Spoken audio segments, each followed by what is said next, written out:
Dear 11th standard students, இன்னைக்கு நம்ம என்ன பார்க்க போறோம் அப்படினா exercise 3.4ல 19th sum given பாருங்க. If cos of alpha minus beta plus cos of beta minus gamma plus cos of gamma minus alpha which is equal to minus 3/2. அதாவது இந்த மூணு டேர்ம் இருக்கு. இந்த மூணு டேர்மையும் ஆட் பண்ணீங்கன்னா உங்களுக்கு ஃபைனல் ஆன்சர் என்ன கிடைக்குதா? minus 3/2 கிடைக்குதான். அப்படி இருந்தால் நீங்கள் என்ன ப்ரூவ் பண்ணணுமா? cos alpha plus cos beta plus cos gamma equal to sin alpha plus sin beta plus sin gamma which is equal to 0. அதாவது இந்த வேல்யூவும் 0வா, இந்த வேல்யூவும் 0வா, இப்படி நீங்கள் ப்ரூவ் பண்ணணுமா? சரிங்களா? இப்போ இதில் என்னென்ன விஷயம் நம்மக்கிட்ட இருக்குது? cos of alpha minus beta, beta minus gamma, gamma minus alpha, இதை பூரா ஆட் பண்ணிங்கன்னா உங்களுக்கு என்ன வருதான்? minus 3/2 வருதான். சரிங்களா? இது கிவன் கொடுத்த விஷயம். இப்போ வந்து எல்லாமே மைனஸ் ஃபார்முலாவில் இருக்குது. Cos of A minus B ஃபார்முலாவில் இருக்கா? ஸோ அந்த ஃபார்முலா அப்ளை பண்ணலாமா? காஸ் ஆஃப் ஏ மைனஸ் பின்னா என்ன அர்த்தம்? Cos A cos B plus sin A sin B, இதானே ஃபார்முலா. ஸோ இந்த டேர்ம் இந்த டேர்ம் இந்த டேர்ம் எல்லாத்துக்கும் இந்த ஃபார்முலாவை அப்ளை பண்ணலாமா? ஸோ ஃபஸ்ட்டில் என்ன இருக்குது? ஆல்ஃபா மைனஸ் பீட்டாவா? ஸோ அப்போ காஸ் ஆல்ஃபா மைனஸ் பீட்டானா cos alpha cos beta plus sign alpha sign beta. Next cos beta cos gamma plus sine beta sign gamma plus cos gamma cos alpha plus sine gamma sine alpha. இதோட value தானே minus 3/2. இந்த பக்கம் நம்ம எந்த சேஞ்சும் பண்ணல, just இந்த பக்கம் இருக்கிறதுக்கு ஃபார்முலா அப்ளை பண்ணியிருக்கோம். சரிங்களா? இப்போ இங்கே ஒரு 2 இருக்கா? இந்த 2வை மொத்தமாக இங்கே கிராஸ் மல்டிப்ளை பண்ணிடலாமா? அப்போது இது வந்து அடிஷனில் இருக்குது இல்லையா? அப்போ இந்த 2 வரும்போது இந்த டேர்முக்கு வரும், இந்த டேர்முக்கு வரும், இந்த டேர்முக்கு வரும், இந்த டேர்முக்கு வரும், இந்த டேர்முக்கு வரும், இந்த டேர்முக்கு வரும். ஒரே ஒரு 2 தான் எடுத்துகிட்டு வந்தேன். எல்லா டேர்முக்கு எப்படி வந்துச்சுன்னா இது எல்லாமே அடிஷனில் இருக்குது. ஸோ கிராஸ் மல்டிப்ளை பண்ணும் பொழுது எல்லா டேர்ம் கூடயும் மல்டிப்ளை பண்ணணும். சரிங்களா? ஸோ அப்போ அதனால் பாருங்கள் எப்படி மாறிடுச்சுன்னு. 2 cos alpha cos beta, 2 sin alpha sin beta, 2 cos beta cos gamma, 2 sin beta sin gamma, 2 cos gamma cos alpha, 2 sin gamma sin alpha equal to minus 3. இப்போ இந்த minus 3 என்ன பண்ணுறேன்? ஈக்குவல்ட்டுக்கு இந்த பக்கம் கொண்டு வந்துருங்க. இப்போ இது ஈக்குவல் டு என்னது? 0. இப்போ இந்த 3 என்ன பண்ண போகிறோன்னா 3 டேர்ம்ஸாக பிரிக்கிறோம். 1 + 1 + 1. சரிங்களா? எப்படி பிரிக்கிறோம்? 1 + 1 + 1. எதுக்காக இப்படி பிரிக்கிறோன்னா நம்மக்கிட்ட பார்த்தீங்கன்னா காம்பினேஷன்ஸ் இருக்குது. எப்படிப்பட்ட காம்பினேஷன் இருக்குது? Cos alpha cos beta sine alpha sign beta, இப்படி காம்பினேஷன்ஸ் இருக்கா? ஸோ அந்த காம்பினேஷன்ஸ் படி நம்ம இதை வந்து எழுதுனா தான் நம்ம அந்த ஆன்சரை 0ன்னு சொல்ல முடியும். அதுக்காக என்ன பண்ணுறோன்னா இந்த 3யை 1 + 1 + 1 அப்படின்னு பிரிக்கிறோம். சரிங்களா? இந்த 3யை எப்படி பிரிக்கிறோம்? 1 + 1 + 1ன்னு பிரிக்கிறோம். 1 + 1 + 1 அப்படின்னாலே இதோட ஆன்சர் 3 தானே. இந்த 3யை இப்படி பிரிக்கிறீங்க. இப்போ இந்த 1ஐ என்னென்னு எழுதலாம்?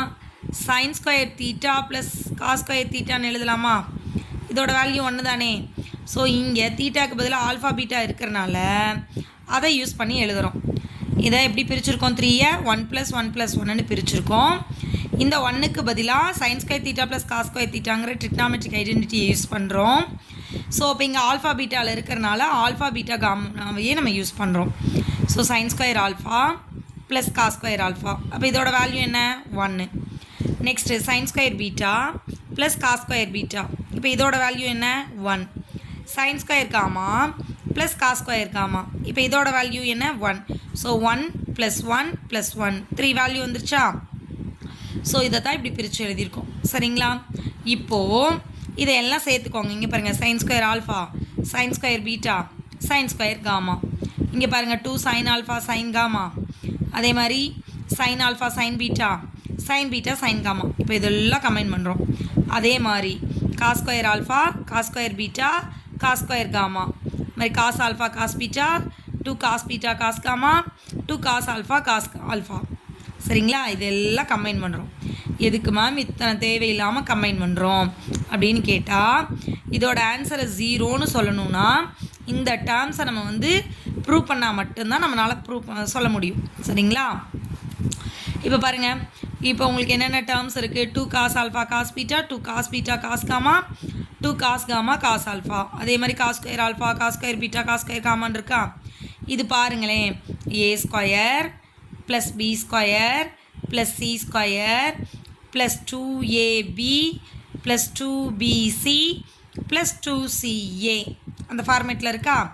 அப்போது a plus B plus C the whole ஸ்கொயருங்கிற ஃபார்மேட்டுக்கு எழுதலாமா? a plus C B plus C the whole ஸ்கொயர்னால் எப்படி எழுதுவீங்க? a square plus B square plus C square plus 2ab plus 2bc plus 2ca எழுதுவோமா? ஸோ இந்த ஃபார்முலா படி இதை மாற்றிருக்கோம் இப்போ. அதனால் இந்த ஃபார்முலாவோட ஹோல் எக்ஸ்பேன்ஷனாக இங்கே எழுதிட்டோம். பாருங்கள், cos alpha plus cos beta plus cos gamma the whole square plus sign alpha plus sine beta plus sine gamma the whole square equal to என்னன்னு சொல்லிட்டோம்? 0ன்னு சொல்லிட்டோம். இங்கே ஒரு விஷயம் நீங்கள் பார்க்கணும், இங்கேயும் ஸ்கொயரு இங்கேயும் ஸ்கொயரு. அப்போ கண்டிப்பாக இங்கே என்ன வேல்யூ கொடுத்தாலும் வர்ற ஆன்சர் பாசிட்டிவ். அதே மாதிரி இங்கேயும் நீங்கள் என்ன வேல்யூ கொடுத்தாலும் வர்ற ஆன்சர் பாசிட்டிவ். ரெண்டு பாசிட்டிவ் வேல்யூவை ஆட் பண்ணும்போது கண்டிப்பாக நமக்கு என்னவா வராதுன்னா 0வாக வராது. கரெக்டு தானே? இப்போ 1 இருக்குது அப்படின்னா 1 ஸ்கொயர் பண்ணுறீங்க, -1 இருக்குது அதையும் ஸ்கொயர் பண்ணுறீங்க. இப்போ 1 + 1 2 தானே வரும். இது 1 -1ங்கிறனால இதோட ஆன்சர் 0 ஆகாது இல்லையா? Which is not equal to 0 தானே? பாசிட்டிவோ நெகட்டிவோ ஸ்கொயர் பண்ணிட்டா கண்டிப்பாக பாசிட்டிவில் வந்துடும். ஸோ அதோட வேல்யூ என்னவா ஆகாதுன்னா 0 ஆகாது. ஆனால் நமக்கு என்ன ஆகணும்? 0 ஆகணும். அப்போ எந்த வேல்யூவை ஆட் பண்ணால் 0 கிடைக்கும்? 0வை 0 கூட ஆட் பண்ணால் தான் 0 கிடைக்கும். ரைட்டா? ஸோ இந்த இடத்துக்கு 0 இந்த இடத்துக்கு 0 இருந்திருந்தால் தான் 0 + 0 0ன்னு கிடைக்கும். கரெக்டு தானே? அப்போ இந்த டேர்மும் 0 இந்த டேர்மும் 0. இதை தானே ப்ரூவ் பண்ண சொன்னாங்க. ப்ரூவ் பண்ணிட்டோமா? ஃபஸ்ட்டு என்ன பண்ணியிருக்கோம்? கொடுத்துருக்கிறத நீங்கள் என்ன பண்ணியிருக்கீங்க? Cos of alpha a - b formula படி எக்ஸ்பேண்ட் பண்ணியிருக்கீங்க. அதுக்கப்புறமா ஈக்குவல்ட்டுக்கு அந்த பக்கம் இருந்த 2ஆல் கிராஸ் மல்டிப்ளை பண்ணியிருக்கீங்க. நெக்ஸ்ட்டு அந்த -3ஐ ஈக்குவல்ட்டுக்கு இந்த பக்கம் வந்து +3ஆக மாற்றிருக்கீங்க. அந்த 3ஐ 1 1 1ன்னு ஸ்ப்ளிட் பண்ணிவிட்டு ட்ரிக்னாமெட்ரிக் ஐடென்டிட்டியான sin² θ + cos² θங்கிறத அப்ளை பண்ணுறீங்க. ஸோ இங்கே தீட்டாக்கு பதிலாக ஆல்ஃபா பீட்டா காமாவை அப்ளை பண்ணுறோம். Next a + b + c the whole square formula படி இது எக்ஸ்பேண்ட் ஆகியிருக்கிறத சிம்பிளிஃபை பண்ணுறீங்க. அந்த ஆன்சர் 0வாக இருக்கணும்னா இந்த டேர்மும் 0வாக இருக்கணும், இந்த டேர்மும் 0வாக இருக்கணும். அதை கொண்டு வந்து ப்ரூவ் பண்ணிட்டோம். இதான் நம்ம ப்ரூவ் பண்ண வேண்டியது. Thank you students.